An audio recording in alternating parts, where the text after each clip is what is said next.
very huge amount of impact in its learning education field. In fact, it's one of the largest development tools for global education.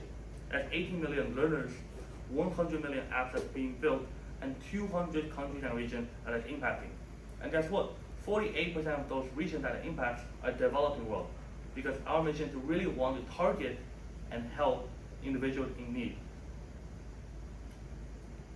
So MIT App Inventor's benefits, I kind of already mentioned, but it's very easy to use at any level. If you're a beginner to coding, that's great, because if you want to create like a demo, usually what you have to do, let me just give a quick rundown.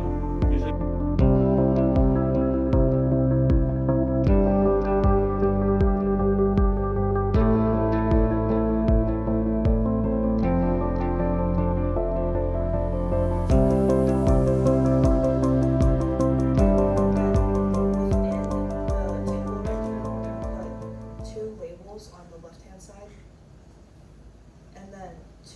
text boxes on the right hand.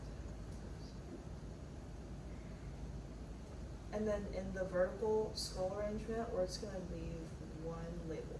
Okay. And then since now it looks a little clumped together, so we have to change the properties of the components right now.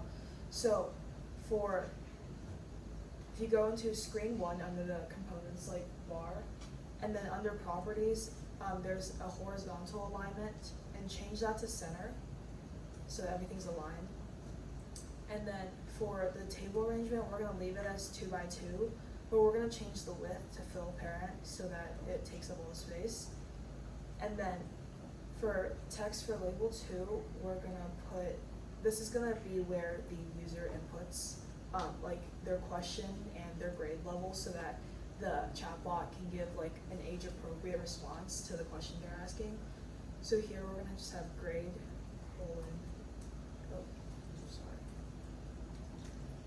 and then question. Okay. And then since this is also looking a little clustered right now, I'm just gonna change the widths to 30%.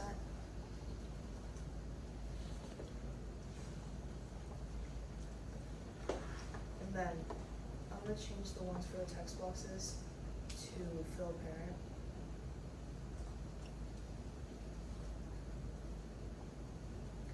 And then for the button, this is going to be like the ask button, and it's just going to be when the user is going to just like input their question, and then you can like through here you can like do different like customizations, like you can change the color and you can change like the shape of it. But because of time, I'm just gonna leave it as it is. And then for the vertical scroll arrangement, I'm gonna make the width fill parent and the height fill parent so that it fills up the rest of the blank space here. And I'm gonna change the text to homework helper.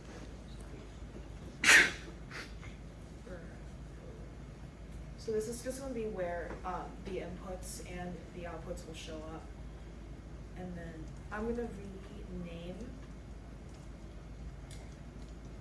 some of these so that I know what data is coming from and where it's supposed to go. So for text box 1, I'm going to rename it to grade so that I know that's where the user inputs their grade. And then the second one's a question. And then for label 4, which is where the outputs will show up, I'm going to label this as homework helper. LBL, which is just short for label. And then now I'm gonna go for text for label 1. It's gonna be where like it shows the directions for how to use this app.